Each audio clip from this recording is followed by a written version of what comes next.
Welcome to Garage Gym Athlete Cool Downs. These episodes are short, actionable podcasts pulled from previous interviews and content we've been publishing for the last several years. So go for a walk, hop on the rower, or clip into the bike for this cool down episode.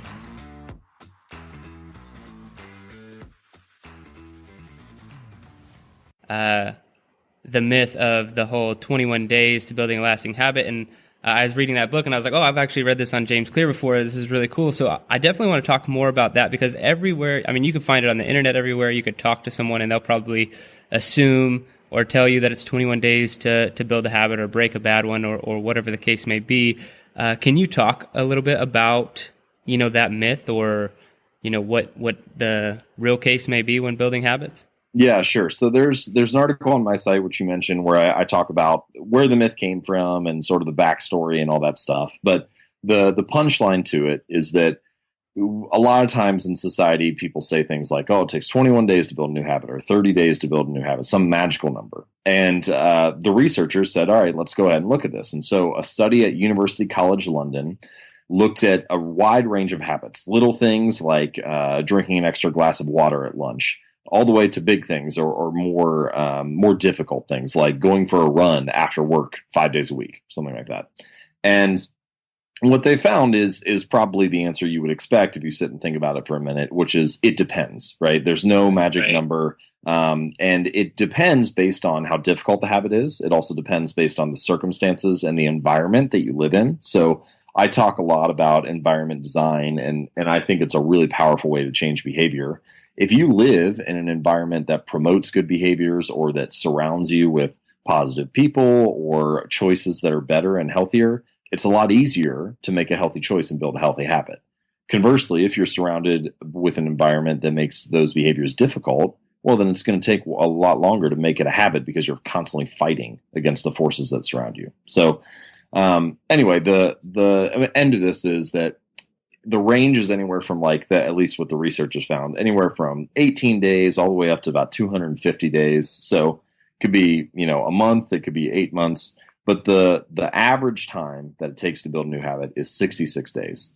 And I don't think even that number is probably not good to latch onto and be like, oh, I should just make sure I can do this for the first 66 days. The moral of the story is it's going to take you months. It's going to take some time to build a new habit. And instead, rather than focusing on, can I do this for 30 straight days? Habits are not a finish line. They're not something it's not a race that you run and you cross it and then it's done. It's like, oh, we did it. It's a habit now. I don't have to think about it ever again. Instead, treat it as a process. You're not trying to get anywhere. You're just trying to do something good today. And if you do something good today, enough days in a row, then it'll become a habit and you'll be making progress in your life. But you're never going to get to a point where you're like, oh, I did it for 30 days and now it's done. So I have two kind of questions. One question and then another thing I would like to talk about involving habits is, do you have a recommendation for when people want to build new habits on picking up too many habits? The new year, everyone wants to do crazy stuff. And do you feel like if someone came out and they're like, you know what, I'm going to develop 15 new habits and they're all, kind of difficult to do. Do you think that that's a bad strategy for building habits? Yes, I do. So and there are differing schools of thought on this, but the general consensus is that it should be a low number. So I prefer to try to build one new habit at a time, like have one thing be my focus. There are other people like BJ Fogg at Stanford University. He'll often tell you to start 3 habits at once, but what he talks about are very tiny habits. That's actually the name of his course, is Tiny Habits. And so we're talking about really small things here, like do 3 push-ups a day, something that's really, really unthreatening, in the fact that it's so small. And this is a good segue into just talking about habit formation a little bit.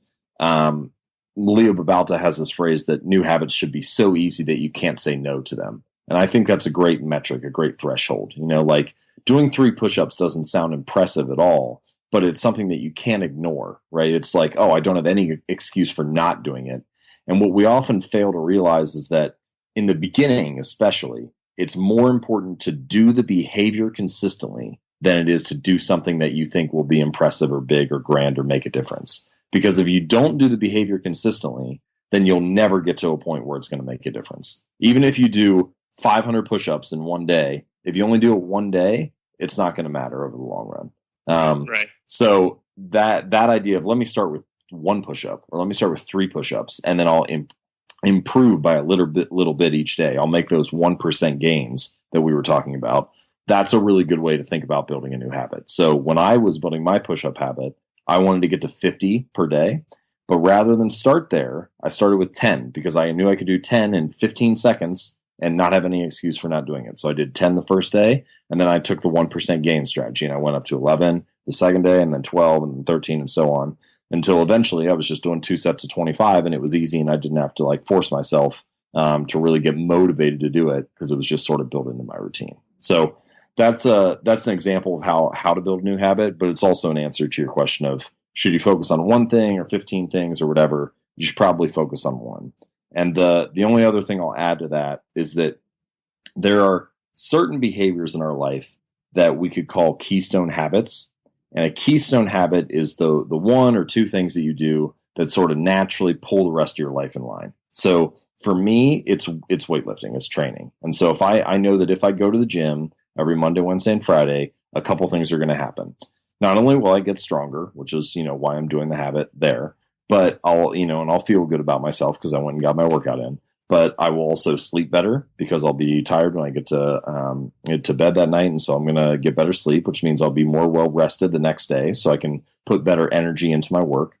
I know that I'm going to be really focused because there's that kind of magical period for an hour or 2 after your workout where you just have like mental clarity. So I improve my focus.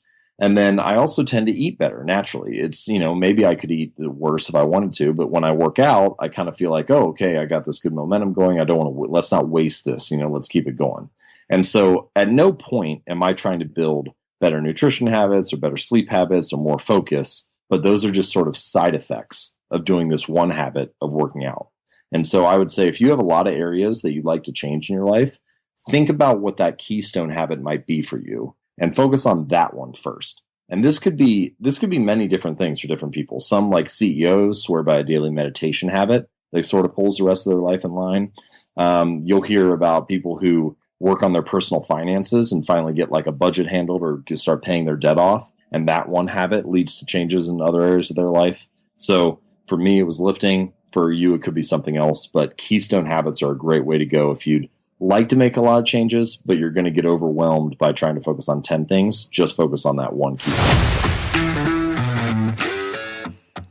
Thanks for listening to today's Cool Down. If for some ridiculous reason you are not subscribed to Garage Gym Athlete Programming, fix that problem right now. Go to garagegymathlete.com, sign up for a free trial, get started with us today. Thanks for listening.